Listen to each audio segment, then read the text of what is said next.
Hey everybody, welcome back to my shop tonight. I hope everybody had a good Friday. This is Easter weekend. Yesterday was Good Friday, so I hope everybody had a good Friday. Uh-oh. Hold on here. I could have sworn I muted that a while ago, but I guess I didn't. And now I got to find the chat again. I love live shows, don't you?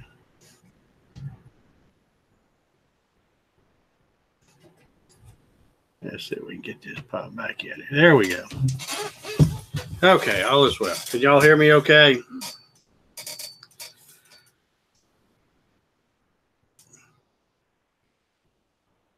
Yeah, I need to try to make that bigger so I can see a little better. There we go. Okay, we've got in the house, we've got Jerry Bonifield, Frankie CNC and Woodworking Channel, Richard Morgan. Let's see who else is in there. This is Dwight from Indy. Ike. Ben something. Jim Johnson, Charlie Shuey, Becca Miller, Andrew Haig, Kevin Calhoun. Welcome everybody. John LaCourse from Be Happy Woodworking and Honeybees, Ray Dixon, Rob Hampton. Thank y'all for joining us tonight. We're just going to do kind of a Q&A thing. I hope y'all brought some questions. Otherwise, we'll just be talking about the weather all night or something. Jeff Connor's in the house. And by the way, tonight's T-shirt is brought to you, or brought to me, I guess, by Jeff Connor from Bullfrog's Workshop.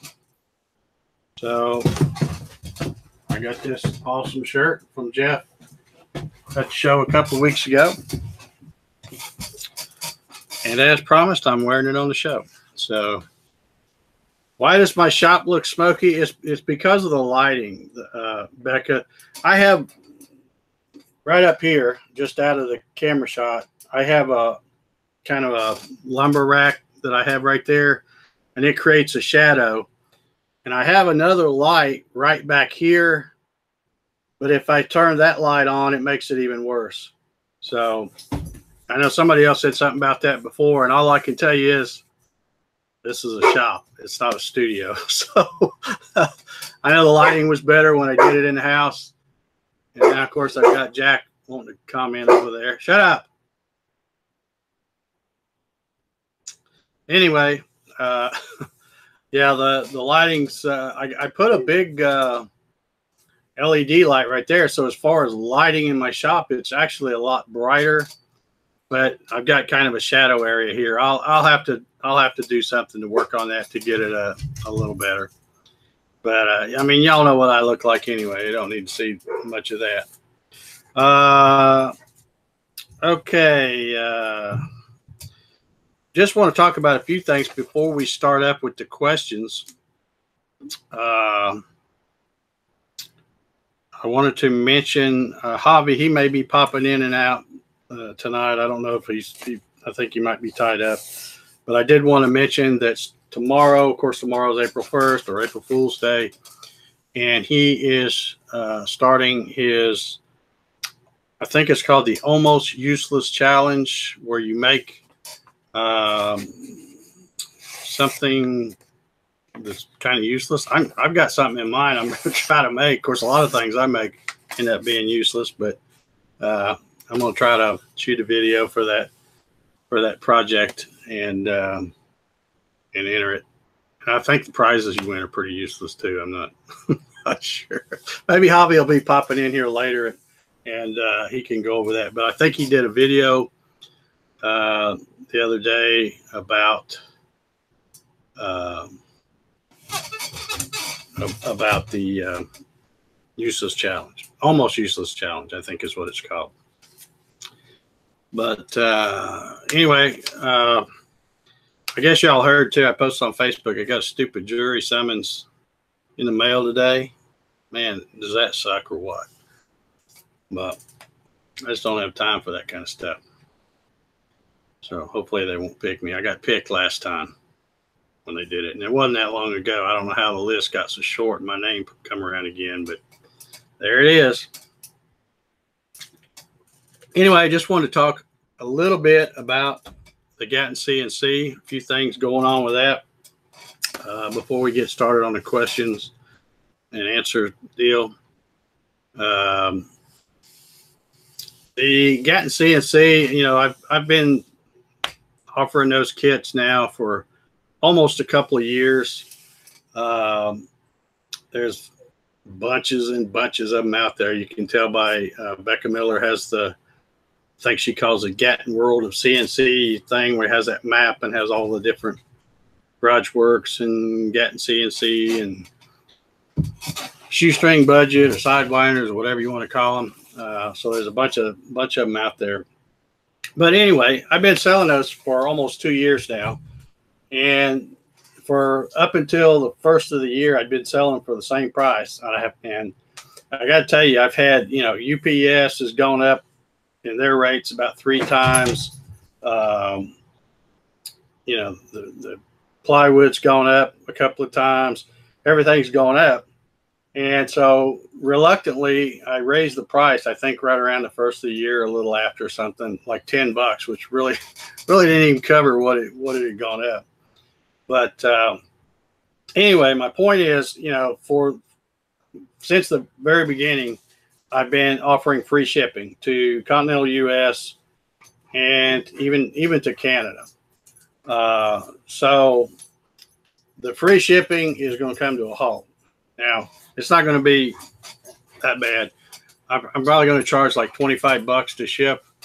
And I can assure you, if I ship anywhere pretty much west of the Mississippi and you have to pay $25 for shipping, that's not even half of what it costs. So, but anyway, so the free shipping is going to end. It's going to end.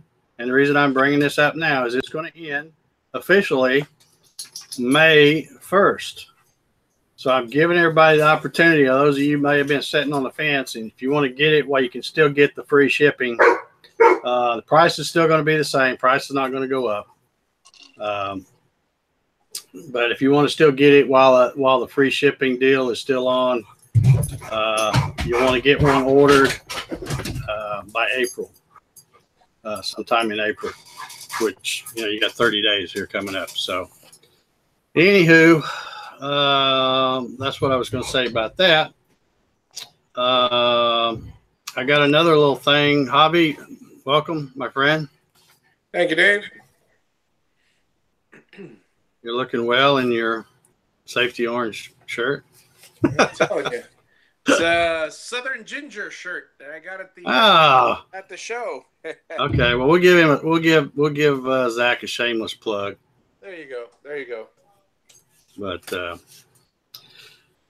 okay, got a super chat. I guess that button does work. Thank you, Becca. You're awesome.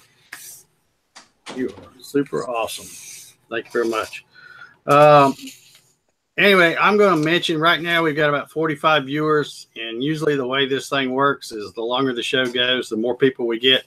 So I'm going to mention the giveaway real quick right here off the rip, and then I'll make sure I mention it again later in the show when we've got more folks. But what I'm going to do is I'm going to start giving away a Gatton CNC kit live here on the show. So, you know, I'm probably going to do it, at least what I'm thinking right now, probably do it on the first Saturday of every month, because that's the Saturday we do the Q&A. But I want y'all to know there may be where I give away one every week or every other week. Or maybe on that first Saturday of the month, I give away 4 or 5 of them. I don't know. So if you want to enter, you know, if you're you know, wanting to get a Gatton CNC kit, I'm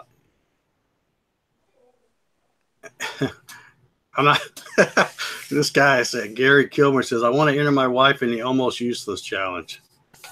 I hope your wife's not watching this. So. Is your wife made out of wood? Because that's one of the qualifications. Yeah. Okay, so anyway, let me just go real quick. Like I said, we've got, well, we're up to like 49 viewers now. Let me go real quick through some of the things, and these are all as of just a few minutes ago on the website, the DaveGatton.com website. So if you go there, there's either a link on the main page, or if you go to the top, the stuff across the top, there's a thing that says Gatton CNC giveaway. You can click on that. It'll take you to the entry form and all that.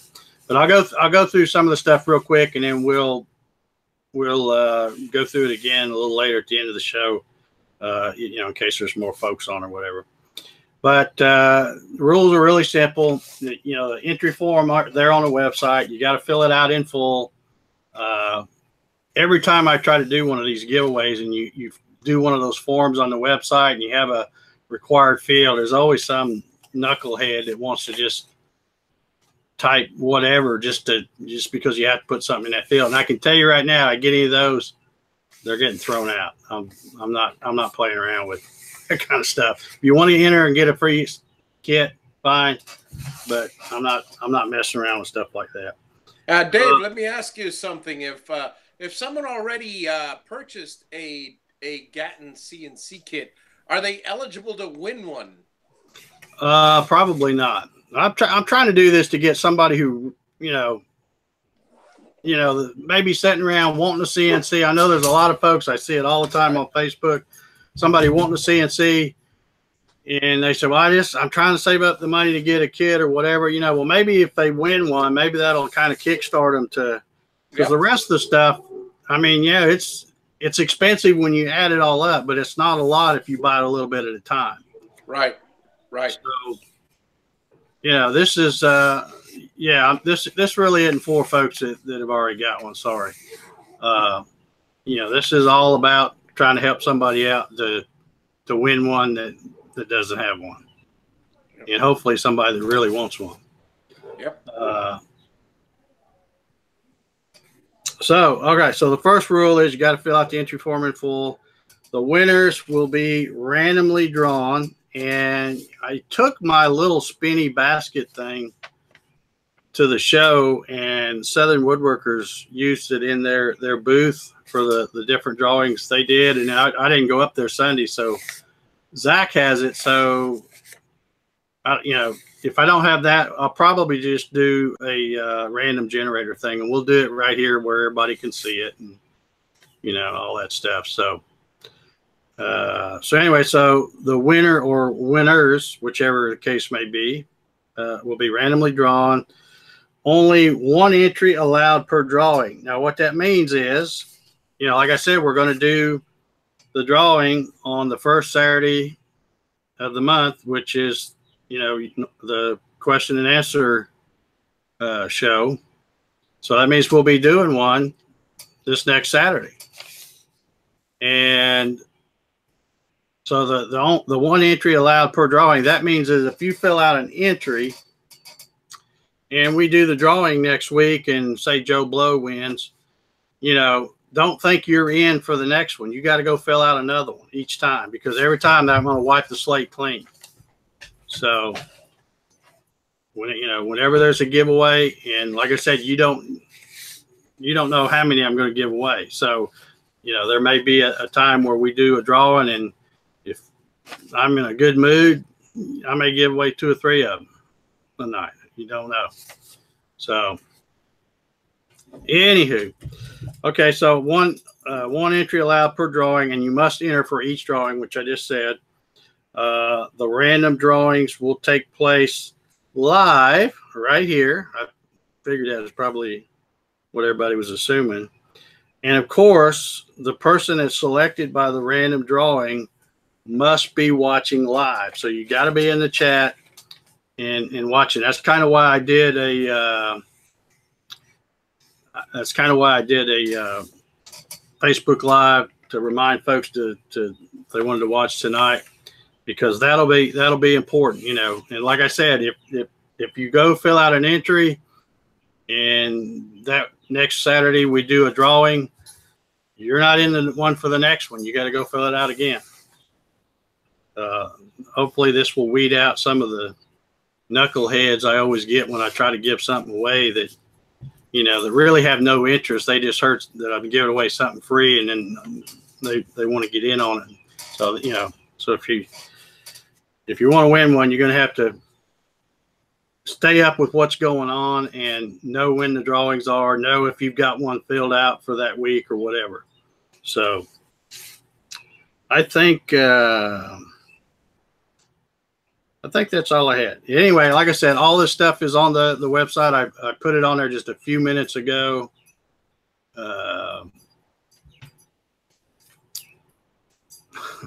Trying to watch the chat too and do this, but I'm sorry I can't help you, Dave. I'm going to see if I can grab another phone to watch. No, you're good. You're good, Javi. You're good. I'll catch the questions here. What is the last line on the entry form? There's one line that just says Gatton CNC giveaway. I think that might be the last line, but it's already filled in so that when I get the emails, I can sort them out because I know what's in the subject line. So all the fields that are required, you know, it's just the basic stuff: your first name, last name, your address, you know, city, zip, email address, that kind of stuff. Name of firstborn, password for a credit card account. What size socks you wear. No, it's, you know, just the normal stuff I would need for whoever wins. Okay, Javi, why don't you, since you got in here late, why don't you tell everybody about your useless challenge real quick? You know more about it than I do. All righty. And then we'll get into the questions right after that. For those of you that haven't seen my video last year, the useless challenge last year, or don't know anything about it, and Dave, do you have a link to it on your? If not, I don't think I put one in there yet, but I will. But there'll be a link eventually. If not, just go to Javi's Woodshop on YouTube, and you'll see the link to the almost useless challenge. Have you already got anything on your website about it, or is it just? I have a yes. My latest the actual challenge video is up on the website. Okay. It's up on the website. So it'll tell you all the rules, which simply put, it must be made out of wood, or mostly wood, or, well, it's woodworking related. It has to be completely useless, and so useless, in fact, that if you win, you get a prize turning it into almost useless. But we're looking for complete uselessness here. Humor, comedy counts. So you know, make it funny. I don't want to listen to 200 of these videos, and make it no longer than 5 minutes, the videos. Last year we had photos and all different types of entries.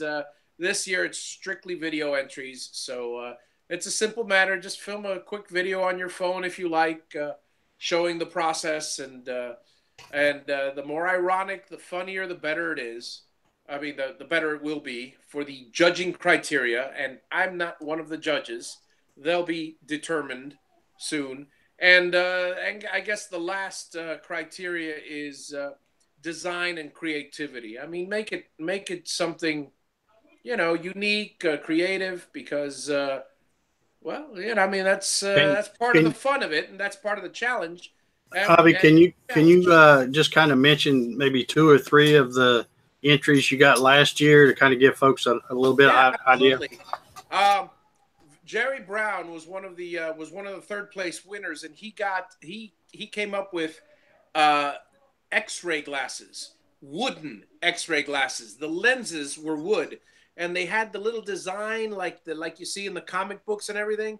And if that wasn't funny enough, you see him putting on the actual specs and cutting a board on the table saw. He couldn't see a thing. So, well, to all you safety trolls out there, I'm sorry, but it was funny, and it protected his eyes. So it wasn't completely useless, but it certainly didn't function as X-ray glasses. It did protect his eyes from flying fingers. Another one was Nick Bodmar's. He won first place with this incredibly gorgeous and detailed feather duster. It's a wooden feather duster. All the intricacy of the feathers. He used the grain of the wood. So I'm telling you, the design was just exquisite. And obviously, you rub it across the top of furniture, and it's not going to pick up much dust. So completely useless. That's kind of the idea. The prizes are first place is a wooden skillet. Completely useless. Second place is a wooden sock. Not two, just one. So completely useless. And, of course, third place is the wooden fidget spinner, which does not spin.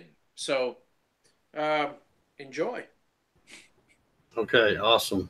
Yeah, Javi and I've been talking about this for several months, and I've got a project in mind, and I think it would be a good one.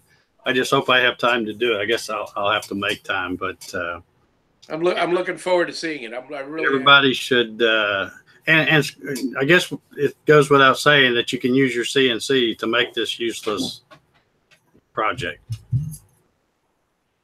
Yeah, absolutely. The CNC, any woodworking tool whatsoever. It doesn't have to be limited to CNC, but you're absolutely more than welcome to use the CNC. Okay. Any tool. Tools are tools. Tools are tools. That's right. Okay. All right. I guess we'll get started on some questions over there.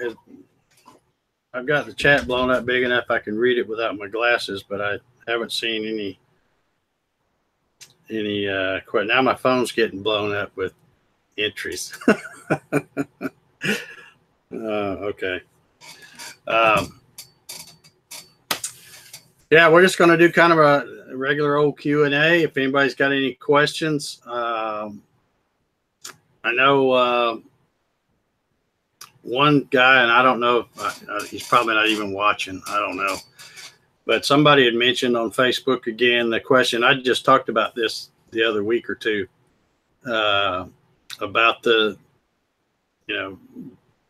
somebody had asked about what's the difference between the Garage Works and the Gatton CNC and pros and cons and all that stuff. And, they're both, at least in my opinion, they're both great machines. I run both of them. I got the big Garage Works back here. I got my big Gatton in there that I cut the kits on all the time. Run it several times a week at least.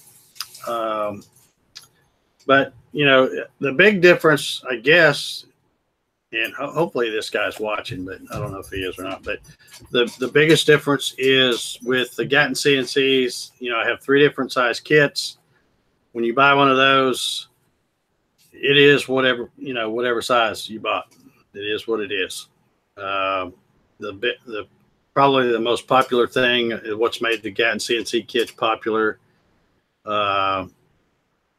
is because you can take the plans and either add to it or subtract from it to make it, wider, narrower. Of course, you can make the table narrow or deeper or whatever. That's really easy to do. So just, that's probably the biggest difference. Somebody always mentioning about strength. Jack, shut up. Sorry if y'all can hear that. Oh, he's out here. The neighbors, I don't know, there's a party or something going on down there, and it's playing havoc with their watchdog skills. But yeah, the Garage Works was designed around a compact router, which again, that's probably a big difference between the Gatton. The Gatton can, it's beefy enough, even though it's plywood, and a lot of people get this misconception that plywood's not going to be as good as the steel one. Well, Steel strong, yeah, but it depends on what kind of steel you're talking about. You know, I got to ship these things all over the U.S., so I can't make them like, you know, weigh 600 pounds or something. It'd be ridiculous, the shipping, and I'm certainly not going to lift that much myself. But so these are all designed around like compact router, like a Porter Cable 450 or a DeWalt 611 or something. But there are lots of people, including myself. You can see I have on mine, right, wherever it is, a Porter Cable 690, which isn't, as far as weight, isn't a whole lot heavier than the DeWalt 611. And I run it just fine. A lot of other people run it. I know there's some folks running 892s. There's even some folks that have put spindles on them and all that. And you know, and that's great. But I just tell them, you know, hey, it's not designed for that. If you want to put it on there, you know, it's your machine. You do what you want. But it's designed for the smaller compact routers, you know, like the DeWalt 611 and Porter Cable 450 and that kind whereas the plywood machine, you can have a 260-pound man surfing on a 7-foot wide span with no give whatsoever. Yeah. I mean, and that's what I remember when I was looking at the Facebook post. The guy he posted the question, you know, GarageWorks versus Gatton. You know, what's the deal? And he posted it in the Gatton CNC group. So obviously, most of the guys that were commenting were a little biased towards the Gatton CNC because that's what they had. But, you know, the guy seemed like, well, you mean you're telling me that the plywood one, you know, I think it was Michael Chipser, I think is who said it. But he said, well, you know, in his opinion, the plywood one is probably stronger. And the guy goes, really? With plywood, you know, but it's all the way it's built. You built a box out of plywood, and it is strong, folks. I'm telling you. I mean, Javi said on his, I've got a video, you know, with me riding my gantry and stuff. You know, it can handle it. So yeah, it can definitely handle it. I have, as I've mentioned the day before, I have probably the widest gantry of any Gatton CNC because even the 4x8s use the 4-foot side for the gantry. My gantry is 80 inches. It's actually more than the lead screw, than the 6-foot lead screw. And I stood on top of that thing. I jumped on top of that thing and nothing. That doesn't give way. And again, it is, and I didn't put any ribs inside it or any extra wood. It was exactly as the design specs, except for the only difference is the length, because it's adjustable, and that's the beautiful part about the Gatton CNC. It's if you want to do it 4 foot, you do it 4 foot. If you want to do it 7 foot, you do it 7 foot. The length of the gantry. Everything else to specs, and it's a well designed. It's an excellently designed apparatus. Yeah, and like I said, it was designed that way intentionally so that people could make it whatever size they want.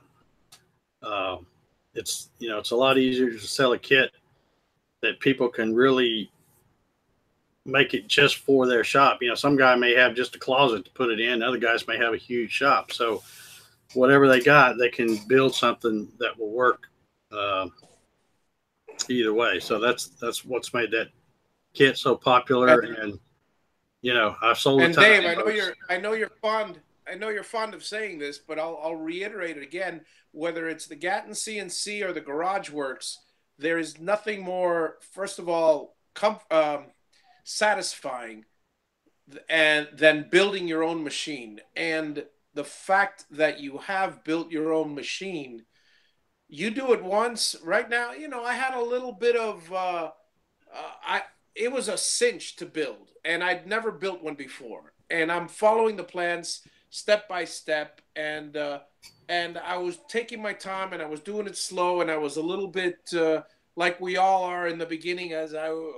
Let me read this again. Once I did it once, I could build 100 of these machines.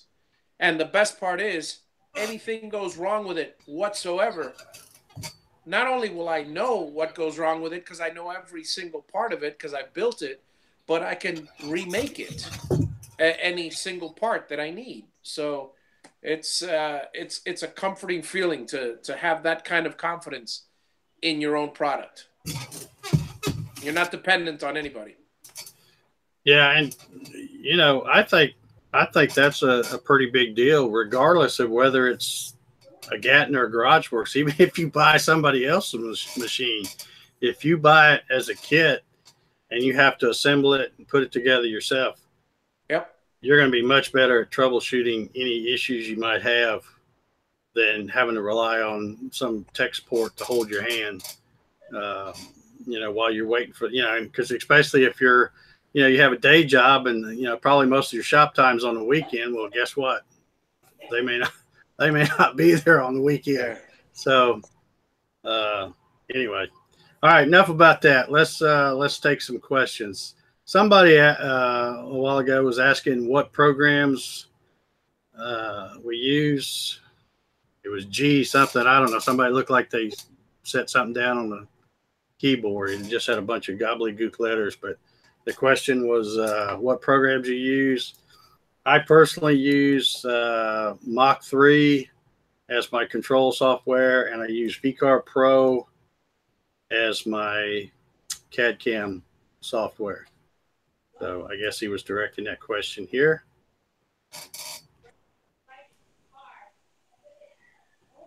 Yeah, there's so much you can do with VCarve that I mean, I have my weekly show on Thursdays that I train on, mostly on VCarve, but the show's about anything CNC. And working with vectors, whether you're programming vectors with Illustrator or with Fusion 360, whether it's 2D vectors or 3D vectors, and then you import them. I mean, VCarve is a fantastic program with an incredible amount of support. That whichever program you choose, whether it's a free Linux program or one of the programs that we've mentioned, um, get to know it real well, get comfortable with it, and really that's the only thing you have to commit to. The advantage of the programs that we mentioned is if you don't know anything about it, you've got an incredible community of support. Yeah, we got. Let me catch some of these questions, Javi. Oh yeah, please. Well, where'd it go? I mean, somebody was asking about G code. Gary Kilmore, I think it was. He just said the G code. And if you're asking what I use to generate my G code, that's VCarve Pro. It has a list of several, actually a ton of different post processors. Podman, I don't know who that is. It looks like we got a bunch of new folks on here because I'm seeing names and stuff I've never seen before. Podman says, what CNC control card do you use? Like I mentioned, I use Mach 3 on this particular computer out here is running Windows 7, and I do use a you can't see it in the camera shot. I use a UC100, so I'm using a USB port on this Windows 7 computer, and then the UC100 is connected to my breakout board is mounted right on top of my Xylotex box. Yeah, for those of you unfamiliar with the hardware setup, I'll put it simply. You can either go from parallel port through a controller that controls the putting aside the software and the G-code software. The hardware part of it is you either go from parallel port through a controller box to your CNC, or you go through something like a UCNC card, which could be either parallel or Ethernet. But basically, you're going from a port in your computer, whether it's an Ethernet port or a parallel port or a USB port, through a controller circuitry that could be just the controller box, or that connects to the drive motors, or it could be 2 or 3 series of things, including breakout boards and motion controller software going to a controller, 2 drivers, etc., etc. But that's easy to research and learn. Yeah, Jerry Bonifield is asking, he says, I'm setting up a touch plate. The question is on the D207 Bob breakout board, for those of you that don't know who Bob is the S terminal the ground? Yes, that's the ground. And let me, since we're talking about breakout boards and stuff, let me kind of swing my camera over just a bit. I know you're not going to be able to see this up close, but right here, you may be able to see the little green light still on because I've got this computer turned on. But this is my UC100. This is my breakout board. And as I mentioned in one of the shows earlier, you know, right here where this black wire is, and I know you guys can't see it from way back there, but where the S is, that's where the ground wire goes.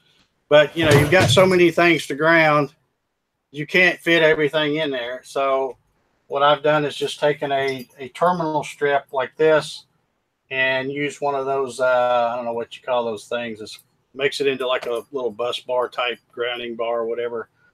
And so all my grounds go here, and then I just have one going from here to the S terminal on the breakout board. So that way you have room to ground all your stuff. And we're getting a bunch of questions. I'm gonna try. If I miss your question, folks, please put it in there again.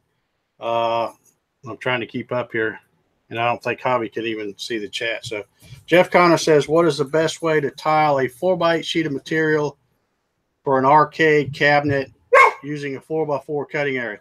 That's Jack. Shut up. That's my dog. I don't have anybody named Jack in here. Just my dog. Jeff, best thing to do is go watch the Vectric tutorials on tiling. That's the best way to take. If you like, Jeff, I'll take that question on my show on Thursday. So I'll use that as one of the examples. There you go. Go watch Javi this Thursday. He's always there anyway, so it works out. On YouTube, or as I like to say, your Twitch show that's on YouTube. There you go. I started out on Twitch and ended up on YouTube. Yeah. Gary Kilmer says, "Have you played much with the 4th axis, Dave?" Yeah. Well, I wouldn't say a whole lot, but yeah, I've got I sell a set of plans for a rotary axis. I guess that's what you're talking about.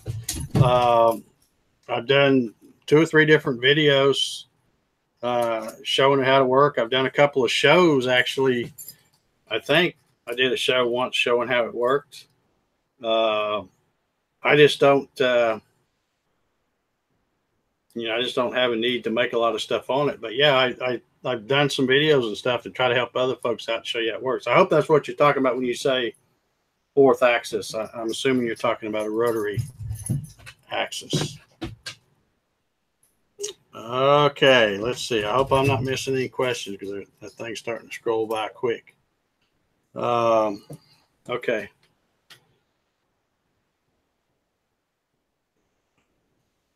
Also, who was it?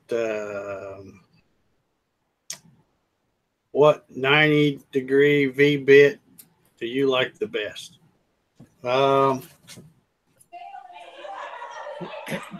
one that I like the best, I think this is one. No, this isn't. This one here, this is a 1/2-inch diameter. Let me hold it up here. 90-degree V-bit. If I hold like that. Yep, we see it. This one happens to be a white side. My preference really for V bits and end mills and stuff like that is really CMT. A Yep. Mana tool makes a good one too. Yeah, I'm Mana's is really, fantastic, I but it's really very love expensive. their ball nose end mills for doing the 3D carving and stuff. But you know, I've mentioned this bunches of times. Freud's a pretty good bit. Whiteside's pretty decent. CMT's good. Amanda Tool's good. Uh, you know, I also use a few bits from Eagle America. They've turned out to be some pretty decent bits. yeah. Unless you're just dirt poor, try to stay away from the really cheap stuff because you get what you pay for when it comes to bits. Yeah. Yep. So I don't like, you know, I don't. I wish I could get this because I use a ton of bits when I'm doing those Gatton CNC kits on the cutting plywood, and it, you know, it's got the plies and glue and all that stuff I'm cutting through. I would love to be able to buy one of those bits for $5, but you know, they're more like 20 or 25. But I know they're going to last me, you know, for 3 or 4 sheets of plywood. Trevor Carter has a question, I think. When profiling a project on your Gatton with a 1/4 inch end mill, what feed rate are you running and how many passes? Uh, it depends on what I'm cutting. Yep. It's there's It's the no old quick question. easy answer for that. It depends on what I'm cutting. When I'm cutting the Gatton CNC kits, I'm cutting about 3/16 a pass, and then I also do or tell it to do that last pass, do that little offset thing, so it tries to get the edge clean. When you're cutting kits, I use up spiral kits, Jesse, because I use the same bit for the whole. Everything on that is done with a 1/4 inch up spiral, and because it's a 1/4 inch bit, you know, and I'm using it to peck drill holes and stuff, I can't use a down spiral because it'll start smoking, and I don't want a fire in my garage in there. So, although I do have a fire extinguisher, but yeah, everything is an upcut. One thing that I found with as far as the feeds and speeds question is do your own tests. There is you can if you learn a vectric to the point where you can create a fluted tool path just to ramp down from 0 to a full 3/4 and then back up. So whatever wood you use, get a scrap piece of it and try 10 or so different speeds. Try 10 different feeds. See which one produces the best cut and what you're most comfortable with. Because, like Dave said, depends on the wood, depends on the machine, depends on the bit. I mean, there's no simple answer to that question. Which one do I personally use on a certain type of machine, on a certain type of wood, with a certain type of bit that I have? I use 80 inches per minute. That's a very vague answer. Yeah, yeah, it depends on what I'm cutting, but most of the time I'm cutting 80 inches a minute or 70 or 80. But again, it depends on what I'm cutting and how deep I'm cutting and stuff like that. I've always told folks, and this is just me, I would rather take 8 passes to cut something and cut it 100 inches a minute than I Yep. would take 4 passes to cut it, but cut it at 40 inches a minute. You know, Yep. you just get a cleaner cut. Absolutely. It's just, you know, Take advantage. Take advantage that the machine is working without you. Just let it work. I mean, yeah, it's if you're in a production shop, well, you're probably not going to be using a hobby machine. So you know, if you want something to come out good quality, nibble away at it little by little. It doesn't matter if the job takes, you know, 3 or 5 or 18 hours. The end result will be you'll be much better off, and you're spending a lot less time sanding. Charlie Shuey, has anyone used a quick change collet adapter on the router that uses the Allen wrench to change? Yes. A bit quick. Yes. I have a muscle chuck on there. If I'd known somebody was going to ask, I'd have left this turned on where I could pull it up here close. But I just use this little T-handled Allen key or Allen wrench, and I am a fierce. I didn't buy it. Somebody sent me one, so yeah. I'm not. Of course, I would still say it sucks if it did, but so far, I like it pretty good. At first I wasn't that keen on it, but yeah, I'm a fierce advocate. I'm a fierce advocate of the muscle chuck. I've got one on every single router I own, and it came because my industrial rotary engraver has that style for its little cutters. They call them cutters because they're like 1/8 inch or 11/64 actually thin, but it also uses an Allen key, and it clamps it on the side. There's no run out. It's a quick change. It's a quarter turn. Well worth the money if you do anything other than use one bit. Yeah, I want to jump back real quick. Frankie CNC says your ears are a good tool also. And I think what he's talking about is, back to Trevor's question about feeds and speeds.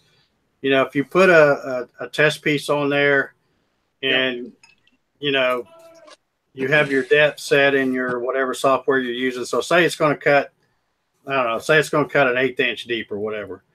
The good thing about Mach 3 and UC, CNC, and pretty much all of these different softwares is you can speed things up on the fly. So as it's running, start out when you program it, start out at a conservative number, and then bump the speed up and keep listening for chatter. And when you start to see that chatter or it's shaking a little bit, then back off about 10 or 15%, and then you should be good. And then you'll know that for an 1/8 inch deep with that bit, with this type of material, that's about what you need to run. And it just comes with experience. You can't just ask somebody, say, well, what feeds and speeds do you run? Because they may have a totally different machine than you,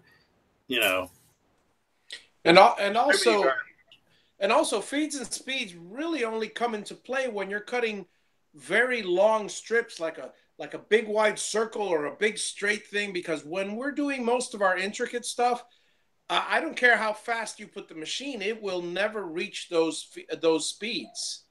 So those feed rates. So it really only comes into account when cutting large sections. Now, Jesse Snyder says, does a muscle chuck work on a spindle? There's no reason why it wouldn't. Yes. I don't think. You just have to get the right one. The one that I have won't fit on the spindle I have. So. Right, because the one he has is a Porter cable one. The 6A and the 6B are the muscle chucks for the Chinese spindles, depending on whether you have a coarse thread or a fine thread.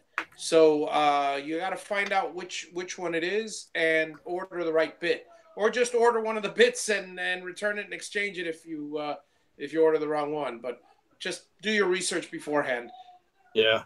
Jim Senecola asked a question that's I would love to try to answer, but it's going to take way too long. It says, what are the differences between UC CNC versus Mach 3? The biggest difference for me, I did a whole show where I reviewed the UC CNC software. And, of course, everybody knows I'm an old-time Mach 3 user. The biggest difference to me is the pastel colors on the screen that I wasn't real crazy about. Of course, I think you can get other screen sets just like you can for Mach 3. But they basically do the same thing. The layout's different. Some people like UC CNC better. Other people like Mach 3 better. I just use Mach 3 just because I've been using it forever. I know it a lot better than I do. I know when I say I know it, I know where stuff is. So it's just, I don't have to think, well, where was that? I go right to it in Mach 3. Whereas, having to hunt for it but it all does the same kind of thing. I would just you can download a demo version of both. If I don't know what you're using, maybe you're not using either one now, but you can download a version of both and put them on your computer and kick the tires and stuff like that. That's what I would recommend. One other thing I will say about UC CNC that I try to make sure I remember to tell folks, when you go look on the website, Mach 3 is $175. When you go look at the website for UC CNC, it'll say $60. So you go, well, gosh, this is like a third of the price for that. But you got to remember that what makes the UC CNC software a full-blown version is having a UC 100 or UC 300 or UC 400, because what they do is when you buy the software, the first thing they'll do is ask you for the serial number if you already have one, if you're not buying it at the same time. But they'll ask you for the serial number of whatever it is you have. And then once you give them that, they set that software up, the UC CNC software, so that it'll run with that particular thing, and it won't run it with anything else. It'll be just a demo version if you try to run it on something else. So my point is that's about 110, 115 bucks. So really when you add that to the 60 bucks, you basically got the same price as what the Mach 3 costs. So just thought I'd throw that in there. Let's see. Just got a bunch of, let's see, my old router had a push button to lock the shaft, so I needed 1 wrench. PC90 needs 2, not happy. Need the muscle. Oh, I hated those. I hated those push buttons. I don't like the push buttons, and that's one reason why I'm not real super keen on the DeWalt 611, because it's got that stupid button. But I didn't really have a problem with the doing the 2-wrench deal on this PC690. But again, it's because I'd been doing it for a long time. So even when somebody gave me that muscle check, I'm like, yeah, I'll put that on, and it just sat around. I never thought to put it on, and then finally, you also don't often do 7-bit changes on a project. No, I don't, and I don't know. It's just, to me, it's just the 2-wrench thing. It's not that big a deal. Like I said, I've been doing it a long time, so when I do have to do it, it just doesn't seem like that big of a deal. But and one thing I will say about the muscle check, and I don't know, Javi, maybe you can chime in on this or not. Yeah. I've noticed that my I almost worry about not getting it tight enough, because I have one bit that I can, like I'll take one bit out and then I go to put the other bit in, and it's like I can't even get it in. I have to loosen it more. So it's like the diameter of the shaft is bigger on that one bit than the other. It is. So then that makes me, I feel like I'm really having to crack down to get it tight. Yeah, the muscle chuck is extremely precise, and sometimes it'll actually, you can see the differences in bits. But no, as far as tightening, you do a quarter turn, just, hand tight. And I have yet to have a single bit run out, even 1/1000th. I mean, I remember my old, well, forget the Craftsman ones, because I just remembered about the guy that said the push button. I've broken 3 push buttons, and I almost had to throw them away because I had to end up using pressure pliers to tighten it. But on some of the other, the Porter cable's a very, very sturdy collet. But some of the other routers that I've had in the past, they've had some run out after the collet wears away a bit. And particularly the 1/4-inch collets. But this thing holds it like a mother holding her cubs. I've never had run out at all with the muscle chuck. Okay, Jesse Schneider says, how often do you tram? That question, it just popped up.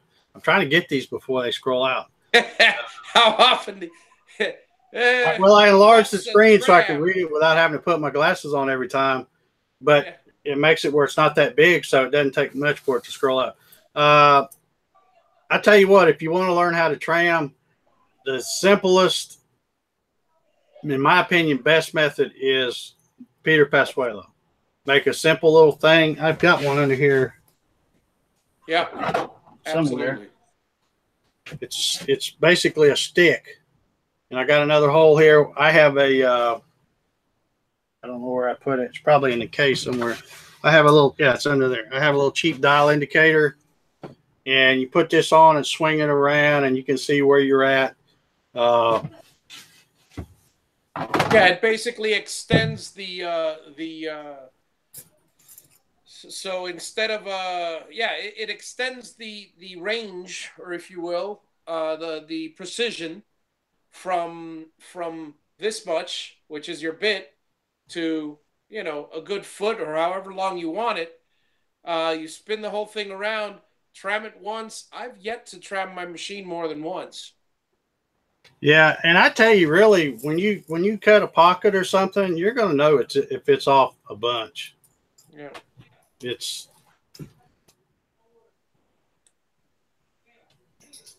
But the good thing about, I'm going to brag on my own machines a little bit. The good thing about the Garage Works and the Gatton, if you build them the way you're supposed to, you won't have any trouble getting it right, because it'll be pretty dang close from the get-go.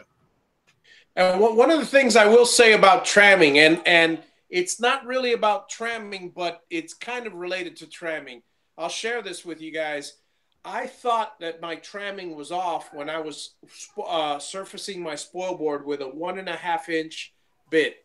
It turns out that it was perfect, but the direction of the bit plays a lot into which way the fibers, as minuscule as they are, which way they fold down, kind of like when you mow your lawn in certain directions. So if you give it a very, very small, a lot of overlaps, you're not going to see those lines, and you're not going to, and you may be very well perfectly level and perfectly trammed. And even with that, if you go the full width of your bit back and forth, you will notice a discrepancy between the forward motion of the bit and the rear motion of the bit, because of the way the bit is moving, the way it's cutting the board. And that even more prevalent with wood grain. So keep that in mind. Yeah, I forget the guy's name, Pod something or other, whatever it was. He had a question and it scrolled up, and I can't find it now, so I think I missed that question. So if you can put it back on there. Yeah, Todd H. CNC says it magnifies the spindle angle. Yeah, because, something's at an angle. If it's 1 degree and it's this long, you're not going to be able to see it, as long as, the farther out you get, the more noticeable it is. So that's Peter Pasquale's got an excellent video on how to just make your own down and dirty, cheap thing, and it'll be more than good enough for 99% of you guys that are doing the hobby CNC work. There you come back with a question. Kenneth Hall, Podman, Mach 3 versus Mach 4. He said, is it worth asking if it's worth upgrading? If you don't have either one, you just have to download the demos and try both of them and see which one you want. If you've already got Mach 3, I absolutely would not spend the money on Mach 4. Because, you don't need it. Mach 3 will do everything and more what you need it to do. It's just Mach 3 has been around a long time. They decided to, instead of to keep supporting that one and keep making changes, they just come up with a whole new thing. One of the big differences, I believe, is Mach 4 only works with one computer, whereas Mach 3, you can put it on as many computers as you want. I think technically you're only supposed to use it one at a time, but they don't care if you have it on different different computers, but I think the Mach 4 is not like that from what I understand. And I didn't recommend Mach 4 when it first came out because I kept seeing people talking about the bugs and stuff. But Bill Griggs has assured me that the bugs are pretty much gone, that it's I guess he uses it and it's okay. So I think wasn't there a discrepancy between Mach 4 and parallel ports in 32-bit mode as opposed to 64? Yeah, I think you're right, Javi. I think that was the other thing. I think it won't run at all in 32-bit mode, and Mach 3 will run either way. Well, I say either way. If you have a CNC motion controller like a UC100 or something, it'll run on 64-bit. So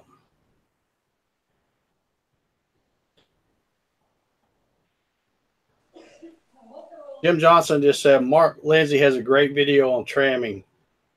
I want to say a couple of words about that, and I hope I don't piss Mark off. But it's a good video, but it's a very complicated way. And one of the things that I just cringed when I was watching the video was when he was saying that he actually trimmed the sides of the router plate, the back router plate, to make room for the tramming plates he was putting on. And then I think he also enlarged the holes. And to me, that kind of just took the whole purpose of having the parts cut on the CNC machine and getting them accurate, because and I don't have one out here, of course, because let me see if I can. Yeah. Let me see if I can try to improvise. Let's assume this is the router mount back plate. So you got your mounts coming out here. Well, this is 5 inches wide. The Z box is 5 inches wide, and it's made that way for a reason. So when you mount that router mount on there, you can flush it up and get it straight. But if you take a saw blade width off of each side and enlarge the holes, basically you're adding slop just so you can tram it. What I think would be a better way to make the tramming plates where, let's see if I can come up with something to. I personally stick a little tiny shim of aluminum if it was off. All right, here, let's assume this is the tramming plate that you're going to put on the side. Well, obviously, if that other piece is flush, you got to have a little room to adjust it. But to me, it would have been better to cut a rabbet on this side of the tramming plate and put it on and left that back plate alone. I just, like I said, not to knock the video or anything, but I didn't understand at all why you're adding slop and then turn around to tram it, to take it out and then go through all that. The issue for me is that tramming doesn't always happen left to right. Sometimes it happens front to rear, and it's the easiest thing in the world when you have, like in your design, you have 2 brackets. It's very, very simple for me to stick anything from a paper to a very small thin sheet of aluminum, say 32nd of an inch, as a shim for one side or another, and that's more than enough to tram the and I've never had to even do that, because I've never been off by so much as I would say a hair, but I haven't even been off that much. Yeah, well, and like I said, the whole purpose of me making that plate the exact same width, because if you get that if you build your machine right, it's going to be pretty much straight up and down. And then when you put that router mount plate on and flush it to the edges, you're probably going to be pretty close this way. Now, yeah, you might still be off front to back, but then it's just putting a simple shim, brass shim, either at the top or the bottom, whichever way you need to go. So I don't know. I just, like I said, Yeah. If you build that machine, and that was my it won't be that was that my far point. out If from the you're putting get. a shim, if you have to put a shim for the front or just to trim the front or the back, you might as well do the same thing and it just simplifies matters. Jerry Brown, he says, too late in the day for my question again. We will get to it one of these days. Are you going to ask about limit switches, Jerry? Put it in there because I have a visual aid for the limit switches. I had it back when we did that show the other week, and you weren't on here. That's why we didn't talk about it then. But I've since had to explain it via Facebook messages. Okay, well let me pull this out and see if this makes sense to you. Now on my machine, I am using just and they work as limit switches, but I actually use them as homing switches. They'll also work as a limit switch too. But I only have 3.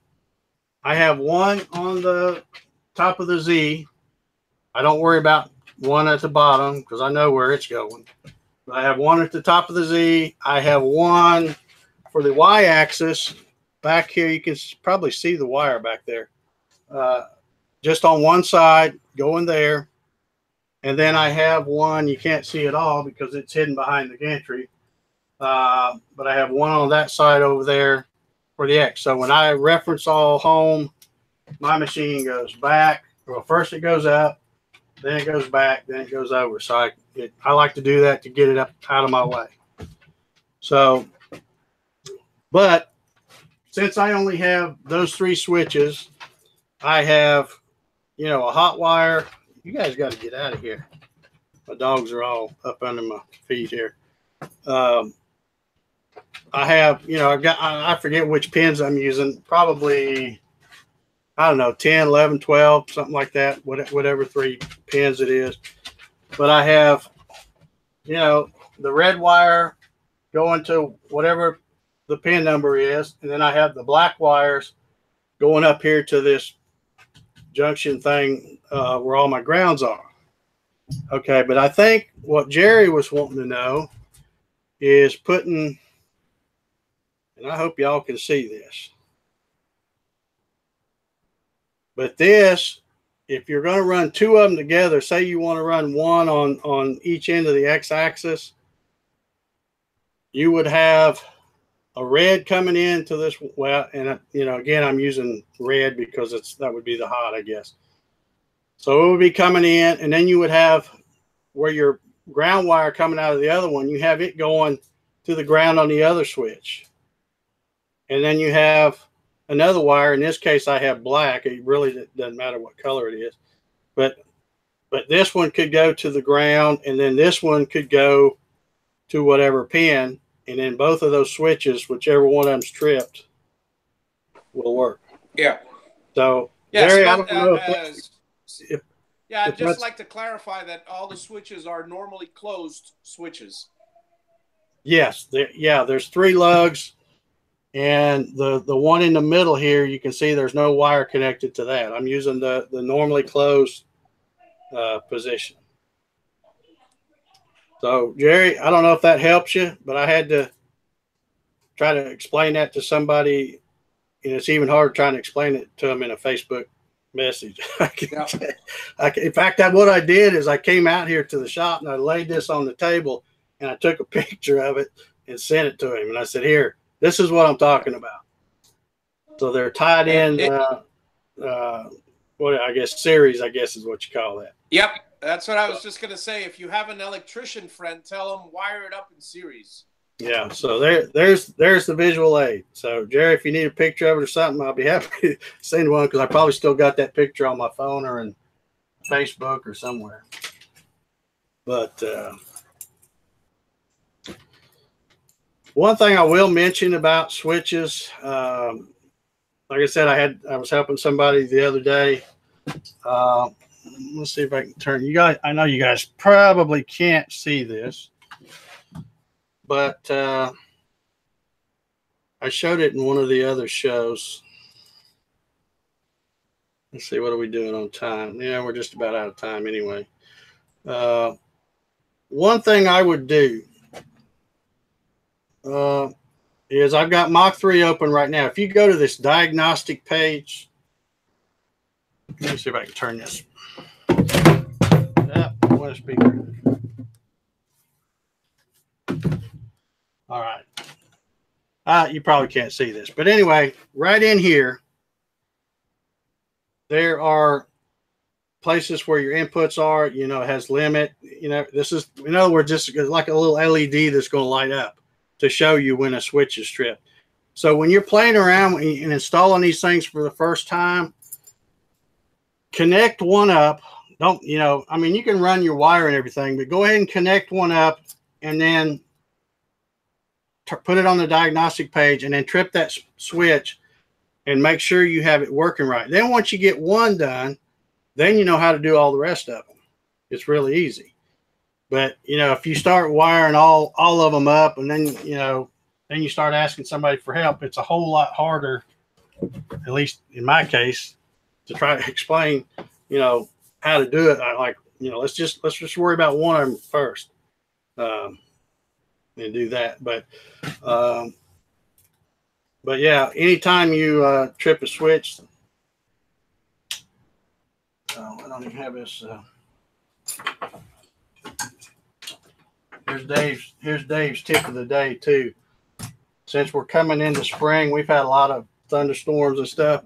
I always unplug my dry box. Probably should unplug everything, but I unplug my dry box. But I'll turn that on, and like I said, I know you guys probably can't see this. Let me see if I can bring this. Make y'all dizzy for a minute.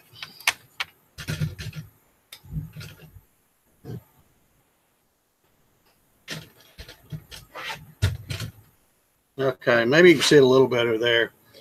I'm going to go around here and I'll trip this. Now I'll just grab the Z. But can you see how that lit up? I don't know if you guys can see that from the... Yeah, we can see that, Dave. Okay. Well, yeah, two of the columns just lit up. So actually, like I said, that's what I would do is when you're wiring these things up from the beginning, start with one, connect it up, and then turn it on to the diagnostic page and make sure you've got that one working right, then move on to the next.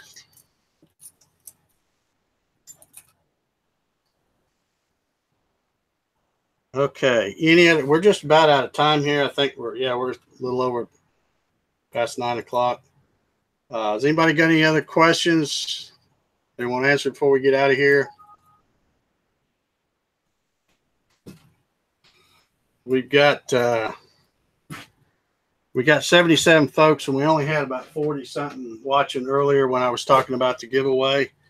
So I want to talk about that real quick if I can find my piece of paper.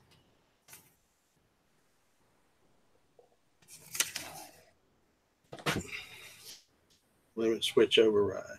Okay, Carl. Yeah, on that same page, I take it back. It's on the settings page. You can turn on your auto limit override, because if you're using it as a limit switch and you trip it out, if you don't have that on there, you have to come over here and hit it every time to be able to move off. If you have that auto limit override already turned on, when you hit the limit, then you can just back it back off. You just got to make sure you go the right way. So, Dave, I have a quick question for you. Is there anything in the Mach 3 software that will automatically back it off, or do you have to program that? When you trip a switch? Yeah. Yeah, that's what I was just saying. There's on the settings page, there's an auto limit override button. Right. And if you keep that turned on, when you, like, say if my X goes too far this way and it trips that switch, I don't have to go back and turn anything on. I can just hit the arrow key and move it back the other way. But you have to return it. It doesn't return by itself. I mean, it doesn't go click and then back off a little bit automatically. I don't think it's going. I don't think it will when it's doing the reference all home thing. It'll hit and then come back. but I don't think Okay. it will on the limit. I think it, because that's what it's for. It's to tell you to stop.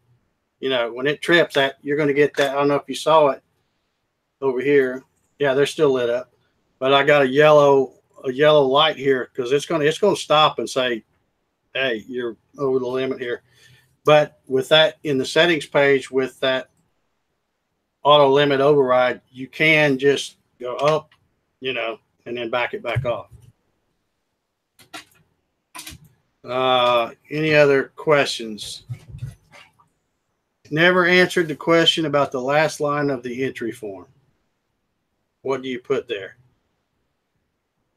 I think the last line of the entry form, if I remember correctly, is Gatton CNC giveaway, and it's already put in there. I put that in there so that when you hit submit, that's what shows up in the subject line, so that I know. So you don't have to put anything there. It's only basically first name, last name, address, phone number, email address, so I know how to get in contact with you. Yeah, Peter would know about that Mach 3 probably. I don't think there is. I think as far as when you trip a limit, I think that's what you do. You trip a limit switch. You can back it off, but I don't think it will come off there automatically. Yeah, it's just there for me to know that it's cool. Yeah, I believe mine works the same way. It's only for homing switches it automatically backs off because that's part of the homing program. But for limit switches, it just locks it. Yeah, because I mean it's telling you got an over travel. Is what it's doing. Okay, I don't see any more questions over there. I think we're about done here. Anyway, if you missed it earlier in the show, I was talking about the giveaway. I'm going to start giving away some Gatton CNC kits. Yeah, Jim Johnson said you have to hit reset also. Yeah, you got to hit that because it trips that too. So you hit reset and then move the arrow the other way and it backs up. Going to be giving away some Gatton CNC kits. Like I said, the page is already up on the website. Simple rules. The entry form must be completed in full. Winner's name will be randomly drawn. Probably use one of those random number generator things. That's really easier for me than to cutting them up in a little piece of paper and putting them in that little basket anyway. So I'll probably do that. Only one entry allowed per drawing. So in other words, you can't, we're going to do the first drawing will be next Saturday.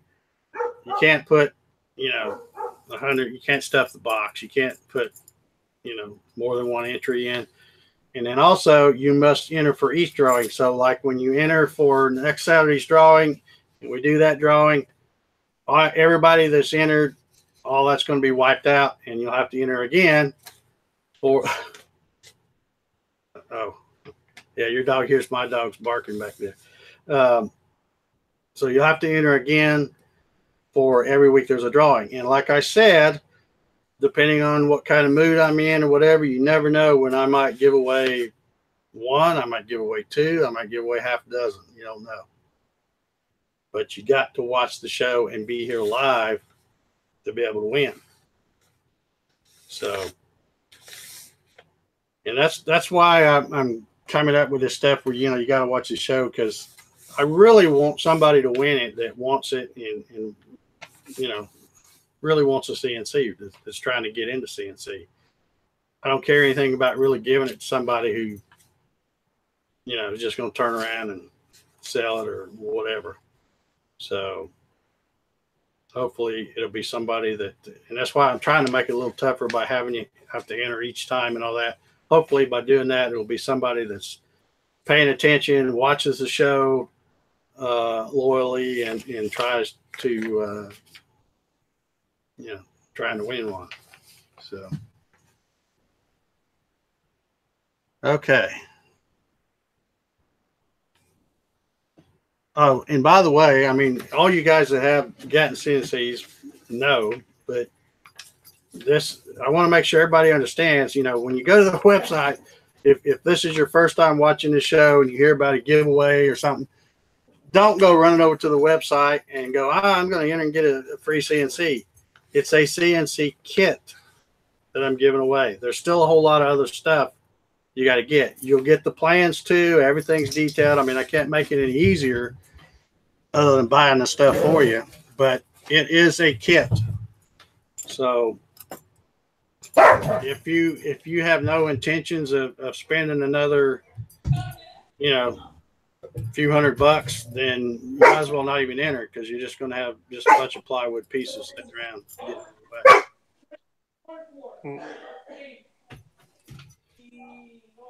All right, I guess we're done.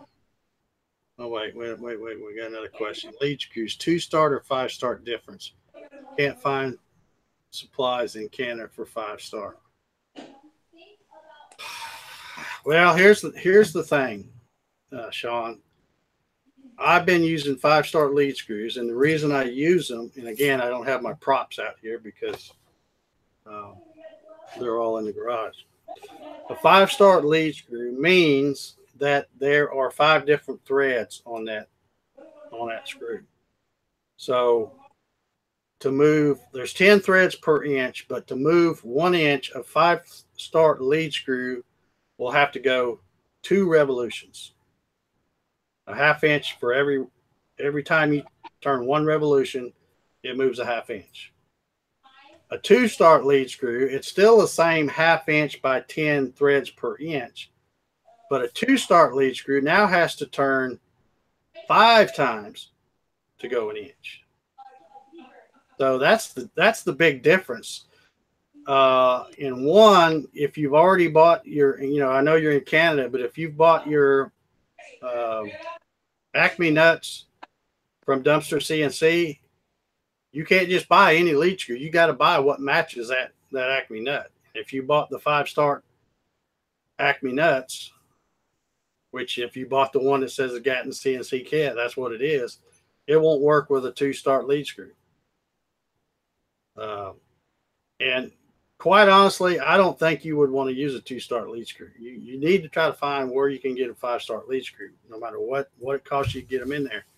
Because a 2-star lead screw is going to be, you're not going to get anywhere near the speeds and yeah, you probably cut just as fast, but your rapids and stuff, and it's not like these things are speed demons anyway, being lead screws.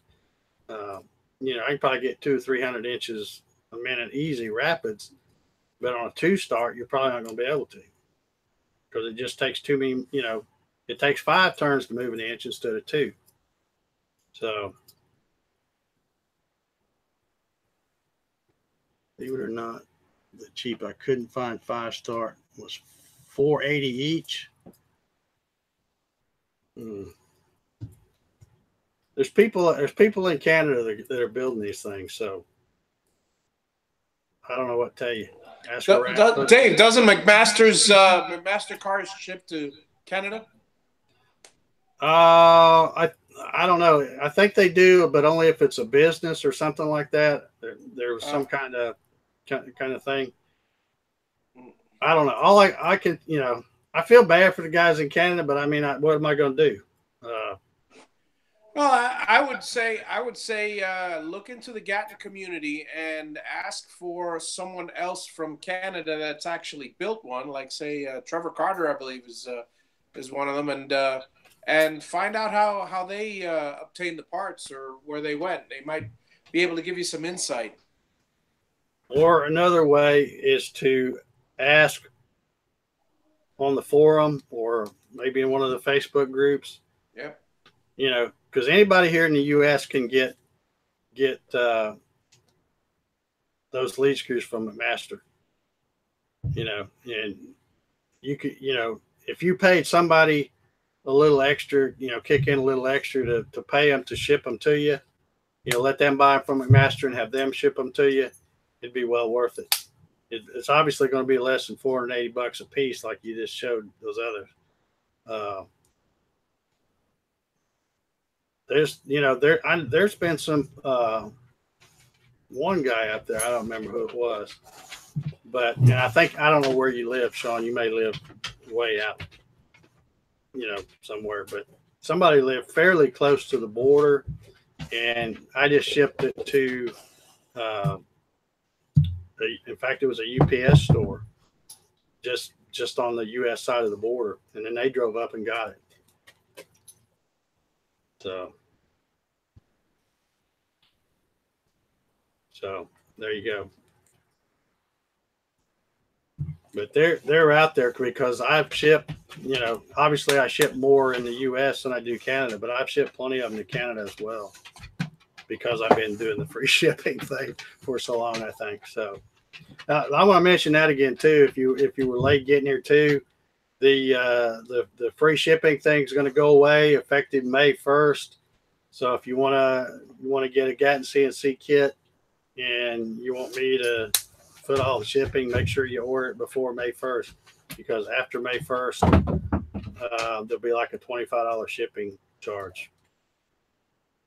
I've been doing it when I first started. I said I was going to do it for just a temporary thing, and then I just never stopped. I just kept doing it, but everything's kept going up and up and up. And like I said, half the time, unless I'm shipping it to like a neighboring state or maybe a couple of states over, it's way more than $25 anyway. So if you're in California and you order a Gatton CNC kit, y'all not right for having to pay $25 shipping, because it's probably costing me at least twice as much as that. So.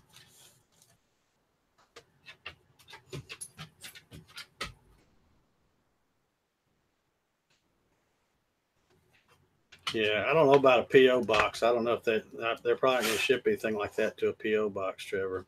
It needs to be a physical address or something like that. But UPS store, I'm trying to remember where that one was, but it was just over the border. But yeah, I would ask around, see if you can find somebody that'll buy them and ship them to you, and you just pay a little extra for them doing you the favor.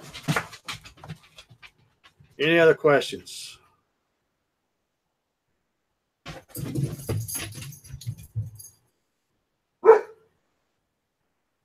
Was that Andre? No, I don't think it was him. I don't know where he got his, or is he using? He might be using rack and pinion. I don't remember. Okay, we're well over now. All right, like I said, if you're just joining and you missed hearing about the giveaway, you're going to have to go back and watch the video because I'm done talking. All right, mentioned it twice. He used a 5-star lead screw. I don't know where he got his then, unless he got it from McMaster and just, I don't know how that works. Maybe he's got a business and use that as the address. What's the show next Saturday going to be about? Well, it's the first Saturday of the month. We usually do the Q&A, so we may do another one unless somebody decides they want to come be on the show and stuff like that. Yeah, he runs a business. That's probably how he got it done. And then, of course, we'll have a drawing and give away at least one Gatton CNC. So I know I've already got some entries because my phone's been blowing up over here. So like I said, you guys are going to have to, stay on top of things, watch Facebook. That's where I'm most active. I got Twitters and Instagrams and all that, but I usually don't do much on them. I'm usually on Facebook pretty much every single day. So if you follow me on Facebook, it'll be up on what's going on. You'll know about the giveaways. And of course, you need to watch the show. If you want to win, you got to be watching. So watching live. So anyway, Bobby, you got any final thoughts or anything? No, you pretty much covered everything for tonight, Dave. Okay. Well, I want to thank y'all. We've had another 70 or 80 so people here watching tonight, so I want to thank y'all for that. Like I said, just remember that when you put in, okay, Charlie's got one last question, he says. Let's see what he's got.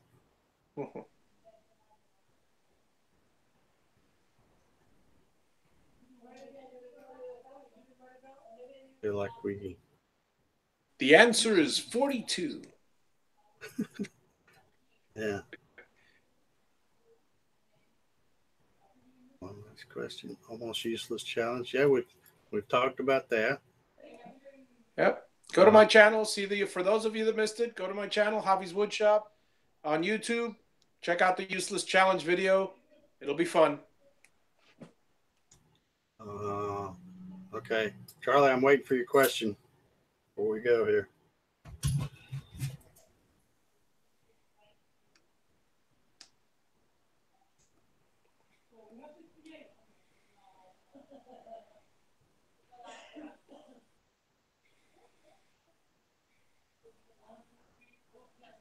Okay, here's this question. It says, I'm doing a bunch of stuff using oak veneer 3/4 inch plywood, which I have the CNC cut dados. I get quite a bit of veneer peeling at the cut. Any recommendations? Oh, yeah. What are you using? Are you using an up spiral, a down spiral? I mean, what do you need? A little more information in that. Yeah.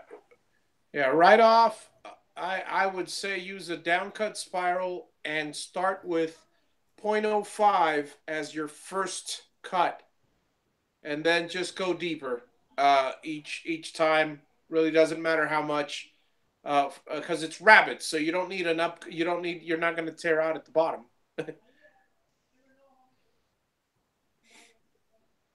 And make sure one of the things, I had a friend of mine recently, and I won't mention his name, but he got a lot of fuzzies everywhere, and he was using a downcut spiral, and I'm going, what? And it turns out it was just a plain old dull or a low quality bit. Make sure that the sharpness counts. Yeah. If it's a project you're starting out and you really can't afford to have the veneer chip off like that, start off with a brand new bit. That's for one. That'll help. Yeah. Downcut bit should help. And for those of you unfamiliar with downcut and upcut bits, but because of the standard direction of the